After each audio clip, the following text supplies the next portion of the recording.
మీ యొక్క ఓటర్ పేరు, ఓటర్ యొక్క ప్రజెంట్ ఓటు యొక్క ఐడి నెంబర్ కానీ, మీ చిరునామా కానీ ఐడెంటిఫికేషన్ చేయాలి.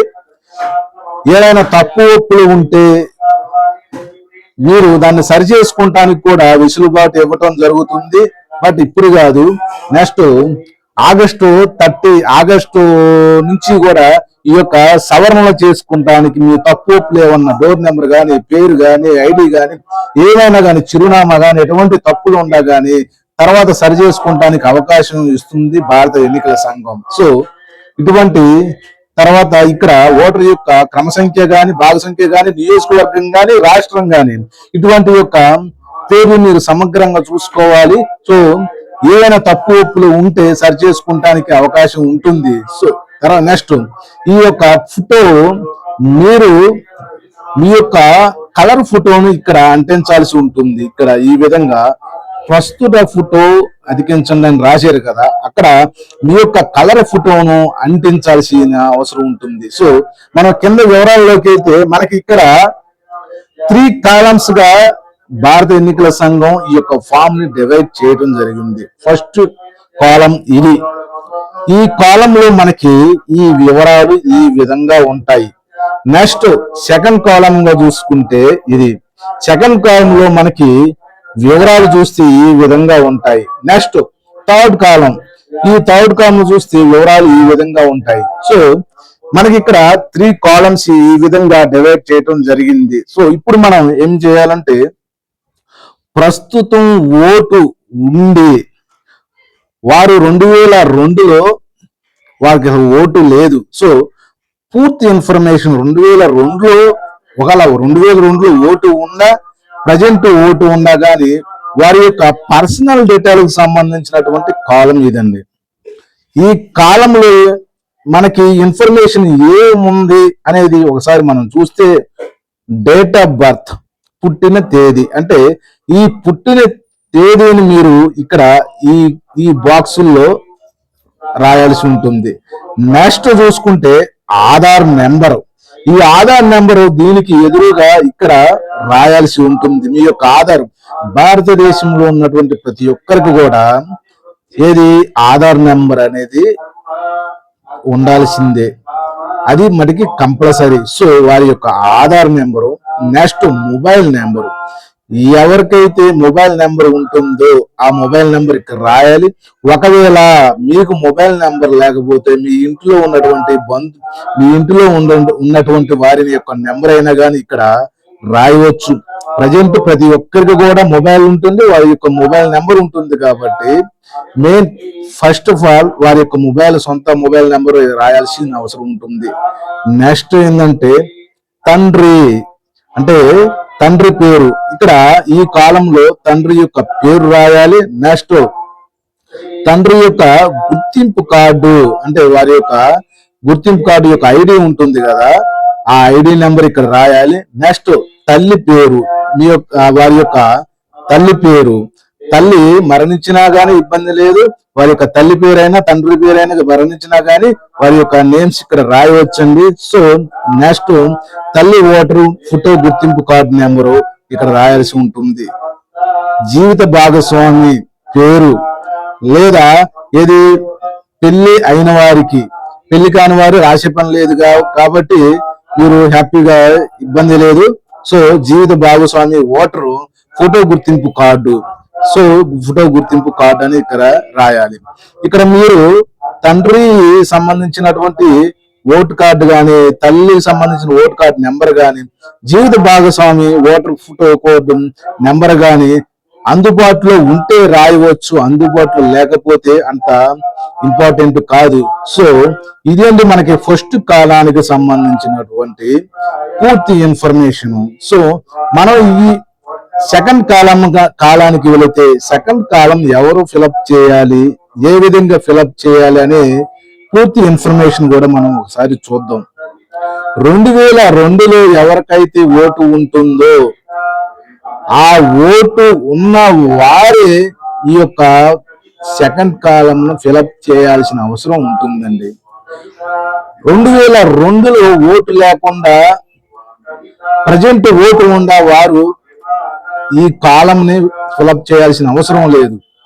సో 2002లో ఓటు ఉన్నవారు ఆ ఓటర్ యొక్క పేరు, మీకు 2002లో ఓటు ఉంటే వారి యొక్క మీ యొక్క ఓటర్ యొక్క పేరు, ఓటర్ ఫోటో గుర్తింపు కార్డు నెంబరు, అంటే వారి యొక్క ఓటు కార్డు యొక్క నెంబర్ ఉంటుంది కాబట్టి ఆ నెంబర్ యొక్క కార్డు, బంధువు పేరు, బంధుత్వం అంటే బంధువు పేరు అంటే తండ్రి పేరు రాయండి, తల్లి పేరు రాయండి. ఒకరి బంధుత్వం అంటే మీరు ఏ బంధుత్వం, తల్లి కాబట్టి తల్లి, తండ్రి కాబట్టి తండ్రి, జిల్లా ఏ జిల్లాకు చెందినవారు, ఏ రాష్ట్రానికి చెందినవారు, ఆ విధంగా ఫిలప్ చేయాలి. అదే విధంగా కింద శాసనసభ నియోజకవర్గం పేరు, మీరు ఏ నియోజకవర్గంలో 2002లో ఓటు వేశారో ఆ నియోజకవర్గం యొక్క పేరు, ఆ నియోజకవర్గం యొక్క సంఖ్య, ఆ నియోజకవర్గం యొక్క సంఖ్య మీకు తెలియకపోతే మీరు మీ యొక్క బియ్యాలని అడిగి ఆ యొక్క సంఖ్యని ఇక్కడ వేయాలి. అదే విధంగా భాగం సంఖ్య అంటే బూత్ నెంబరు, మీరు 2002లో ఏ బూత్ లో ఓటు వేశారో ఆ బూత్ యొక్క నెంబరు మీకు తెలియకపోతే ఒకవేళ బియ్యాలని మీ దగ్గరలో ఉన్నటువంటి బియ్యాలని అడిగి తెలుసుకొని ఇక్కడ భాగం సంఖ్య వేయాలి. క్రమ సంఖ్య 2002లో ఏ సీరియల్ నెంబర్ ప్రకారం ఏ క్రమ సంఖ్యలో మీ యొక్క ఓటు గుర్తింపు కార్డు వచ్చింది ఆ సీరియల్ నెంబర్ ని ఇక్కడ వేయాలి. అంటే మనకి క్రమ సంఖ్య అంటే కొంతమందికి తెలియకపోవచ్చు. అంటే మీకు ఒకటో బాక్స్ 2, 2, 3, 4, 5, 6 అలా సీరియల్ వరుసగా ఉంటాయి కదా. ఆ సీరియల్ ప్రకారం మీరు మీ యొక్క ఓటు ఈ యొక్క గుర్తింపు కార్డు మీ ఓటర్ లిస్ట్ లో 1000 నెంబర్ ఉందా, లేకపోతే 1200 నెంబర్ ఉందా, లేకపోతే ఇంకొక నెంబర్ లో ఉందా అని చూసుకొని 2002లో ఏ క్రమ సంఖ్యలో ఉంటే ఆ క్రమ సంఖ్య యొక్క నెంబర్ వేయాలి. అది మీకు తెలియకపోతే మీ బిఎల్ఓ దగ్గర 2002కు సంబంధించినటువంటి ఓటర్ లిస్టు ఉంటుంది కాబట్టి బిఎల్ఓని అడిగి అక్కడ ఈ యొక్క క్రమ సంఖ్యను వేయాల్సి ఉంటుంది. సో ఇదండి సెకండ్ కాలం యొక్క 2002లో ఓటు ఎవరికైతే ఉంటుందో వారి యొక్క పూర్తి ఇన్ఫర్మేషన్ ఏ విధంగా ఈ బాక్స్ ని ఫిలప్ చేయాలో అది అండి పద్ధతి. మనం ఇప్పుడు ఏ కాలంకి వెళ్ళాలి, థర్డ్ కాలం. అంటే థర్డ్ కాలం యొక్క ఇంపార్టెన్స్ ఏమిటి అని మనం చూస్తే ఏ విధంగా ఫిలప్ చేయాలి అనే విధానం కూడా మనం ఒకసారి చూస్తే 2002లో ఎవరికైతే ఓటు లేకుండా ప్రజెంట్ ఇప్పుడు ఓటు ఉందో, అంటే 2002 మనకి సమగ్ర సవరణ సర్వే జరుగుతుంది. ఆ 2002లో ఓటు లేకుండా తర్వాత 2005, 2010, 2020 ఎవరికైతే ఓటు వచ్చిందో వారు ఫిలప్ చేయాల్సినటువంటి కాలం 3 అండి. వారి ఏ విధంగా ఫిలప్ చేయాలి, వారి డీటెయిల్స్ ఫిలప్ చేయాలా లేకపోతే వాళ్ళ తల్లిదండ్రుల డీటెయిల్స్ అని ఫిలప్ చేయాలనే విధానం కూడా మనం ఇప్పుడు చూద్దాం. జాగ్రత్తగా వినండి, ఇది చాలా డిఫరెంట్ గా ఉంటుంది. పేరు అంటే ఎవరి పేరు రాయాలి అనేది చాలా మంది సందేహం ఉంటుంది, క్వశ్చన్ మార్క్ లాగా ఉంటుంది. సో మీ పేరు రాస్తారా? నో, కాదు, మీ పేరు రాయకూడదు.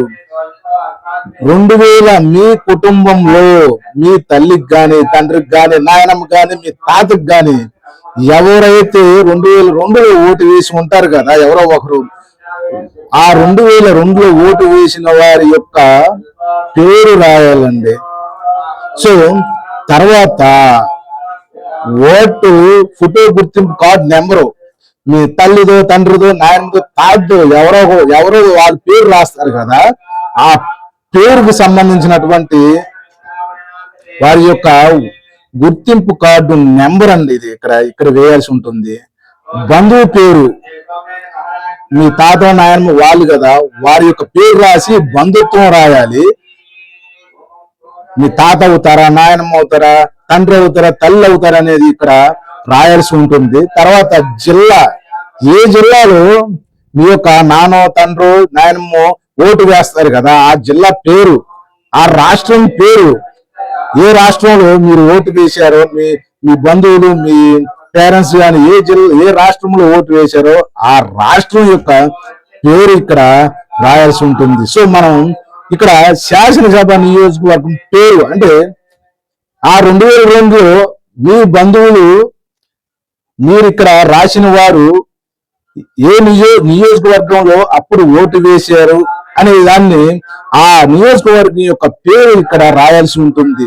నెక్స్ట్ మనం కింద ఇక్కడ చూస్తే శాసనసభ నియోజకవర్గం సంఖ్య అంటే మీ బిఎల్ఓనే అడిగి కనుక్కోండి వారి యొక్క క్రమ సంఖ్య, ఆ నియోజకవర్గం యొక్క క్రమ సంఖ్య చెబుతారు. ఇక్కడ వేయండి భాగం సంఖ్య, ఆ బూత్ ఏ బూత్ కూడా చెబుతారు, క్రమ సంఖ్య ఏ సీరియల్ కూడా చెప్పడం జరుగుతుంది. సో క్రమ సంఖ్య అంటే ప్రజెంట్ మీ యొక్క క్రమ సంఖ్య వేయమాకండి. మీరు ఎవరైతే ఇక్కడ పేరు రాస్తున్నారో వారు 2002లో ఏ క్రమ సంఖ్యలో ఉన్నారో ఆ క్రమ సంఖ్య నెంబర్ అనేది ఇక్కడ రాయాల్సి ఉంటుంది. సో ఇదండి పూర్తిగా ఇన్ఫర్మేషన్ ఏ విధంగా ఈ ఫామ్ ని ఫిలప్ చేయాలో. సో మనకి ఇలాంటి ఫామ్స్ ప్రతి ఒక్కరికి కూడా 2 ఫామ్స్ గా వస్తాయి. ఒక ఫాము బిఎల్ఓ తీసుకుంటారు ఫిలప్ చేసి సైన్ చేసి, నెక్స్ట్ మరి ఒక ఫామ్ ఉంటుందండి సేమ్ అదే ఫామ్ అదే డీటెయిల్స్ ఫిలప్ చేసి మా బిఎల్ఓకి ఇస్తే బిఎల్ఓ ఇక్కడ సైన్ చేస్తారండి. బిఎల్ఓ ఇక్కడ సంతకం చేసి ఈ యొక్క ఫామ్ అంత ఇన్ఫర్మేషన్ కరెక్ట్ ఓకే అంత పర్ఫెక్ట్ అన్న తర్వాత వారు మీ యొక్క ఫామ్ ని ఒక ఫామ్ మీ దగ్గర మీకు ఇస్తారు, ఒక ఫామ్ వారు తీసుకెళ్ళి స్కాన్ చేసుకుంటారు. సో ఇక్కడ ఎవరైతే ఓటర్ ఉంటారో వారి యొక్క ఓటర్ యొక్క సైన్ చేయాల్సి ఉంటుంది. ఒకవేళ మీరు అందుబాటులో లేకపోతే మీ బంధువులు ఎవరైనా కానీ ఇక్కడ సైన్ చేసి బిఎల్ఓకి ఇచ్చే అవకాశం కూడా ఉంది. సో ఇది పూర్తి డీటెయిల్స్ భారత ఎన్నికల సంఘం ప్రజెంట్ నిర్వహించేటటువంటి ప్రత్యేక సమగ్ర సవరణ సర్వే 2026 కి సంబంధించినటువంటి డీటెయిల్స్. So thank you.